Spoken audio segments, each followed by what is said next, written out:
هیواد غستی بیا سپینې جامې د ازادۍ خوارې دي په زلفو کې وږمې د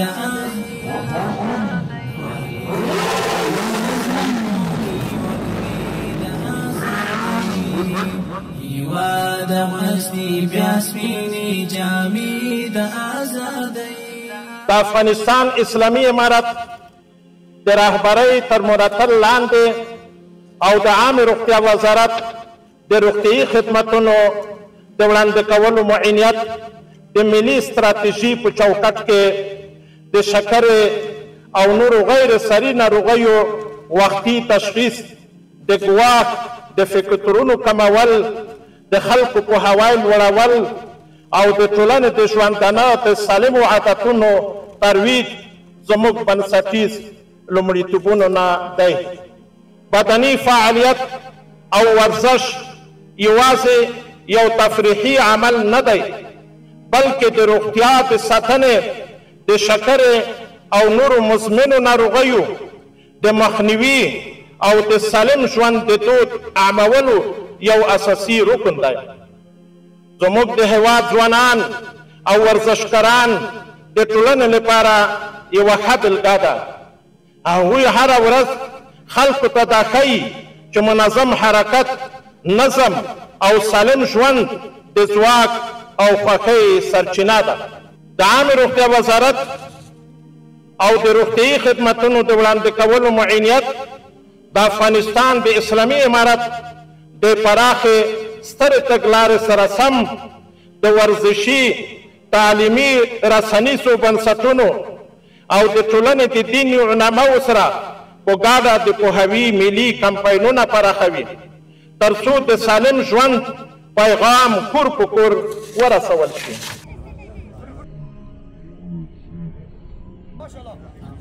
د ورزش هغه دوم قسم شکر چې موږ لرو، که چېرې په منظم ډول باندې ورزش موږ وکړو د هغې موږ مخنیوی کولی شو. نه یوازې داسې چې موږ ورزش په واسطه باندې د شکرې ناروغۍ مخنیوی کوو، بلکې ډېر قلبي امراض، رواني امراض،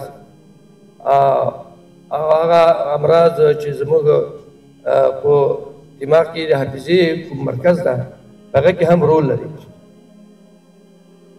نو د داسې مجالسو په دایرولو سره موږ تاسې کولی شو چې ډېر مرضونو مخنیوی موږ وکړو. دا اسانه او ارزانه لاره ده. زموږ په طبابت کې یو مشهور ضرب المثل ده چې وقایه د معالجې نه ډېر بهتره ده، خصوصا په داسې ممالکو کې چې هغه زیربناوې کمې لري او د اقتصادي مشکلاتو سره متاثر مخامخ یو. نو یوازینۍ حل لاره زموږ د روغتیا په صحت کې دا ده چې وقایي تدابیرو ته لکه ځانون چې کومه غونډه ده موږ موجود یو. زموږ دا پیغامونه هر څوک خپلو کورونو ته او خپلو هغو مراجعینو چې راغلي دي ورسوي.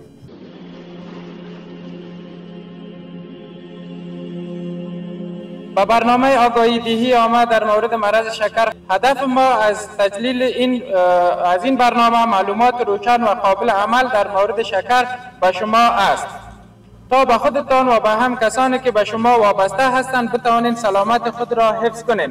دکتر صاحبای عزیز موجود هستند، انشالله در مرض شکر به شما معلومات لازم ارائه خواهند فرمودند. تشکر میکنیم از رهبری کمیته محترم المپیک به خاطر همکاری‌های همیشگیشان.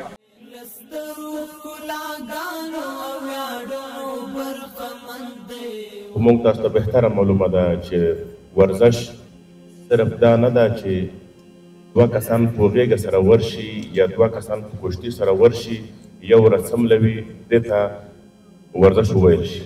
دا هم ورزش دی. ورزش دې ته هم ویل کېږي چې د ملتونو په منځ کې اتحاد راولي او د ملتونو په منځ کې اتفاق راولي. ورزش د دې نوم هم دی چې د ورورولي په منځ کې راولي، صمیمیت په منځ کې راولي.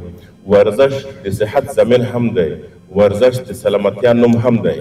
لکه څنګه چې تاسو نن دلته دا برنامه د اولمپیک د ملي کمیټې په انګړ کې نیول شوې ده د شکر د مضر مریضۍ په خاطر باندې چې د نن ورځ د شکر د ناروغي ورځ ده. دلته دا برنامه ترتیب شوې ده.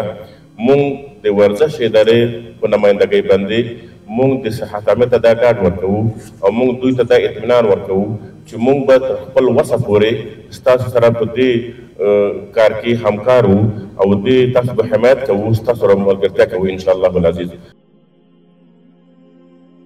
ما چگونه این مرض را بشناسیم، چگونه این را وقایع کنیم و چگونه ما از این مرض جان سالم به در بریم و همچنان این برنامه مسئولیتش است که در این روز ما این را تقدیم میکنیم.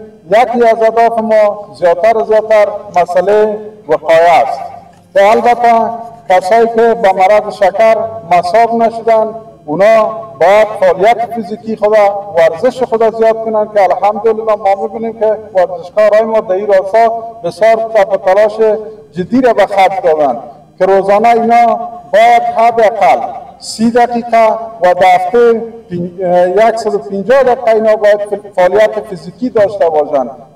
همچنان دخانیات، سیگرت و سایر موادهایی که مثلا ما شما او را استعمال میکنیم باید از او اجتناب بورزیم. وزن ما اگر زیاد می باشه باید وزن خود کنترل بکنیم. اگر فشار داریم فشار خود باید کنترل کنیم که توسط چه صورت میگیره؟ توسط ورزش یا سپورت منظم، توسط رژیم غذایی منظم که قابل وقایه هست با ورزش، با غذای سالم، حداقل هفته 3 روز یا 150 دقیقه روزانه. چی؟ پیاده روی می باشه، بایسکل سواری می باشه، تکواندو، ژیمناستیک، کانفو، هر ورزشی که می باشه که وابسته به ورزش است. غذای سالم صحی خوردن، غذای متوازن و متعادل خوردن، از خوردن نوشابه های گازدار، پیپسی، کولا و امثال از این به نام انرژی اجتناب کنی برادرای عزیز. و این پیام به فامیلا، به مهمانی های خود که از عزیز استفاده نکنی. بهترین چیز میوه سبزیجات است. میوه وطن ما همه چیز است. از میوه های وطن باید استفاده کنیم. سبزیجات و ترکاری ها باید استفاده کنیم. با فعال باشیم تا از این مرض در امان بمانیم.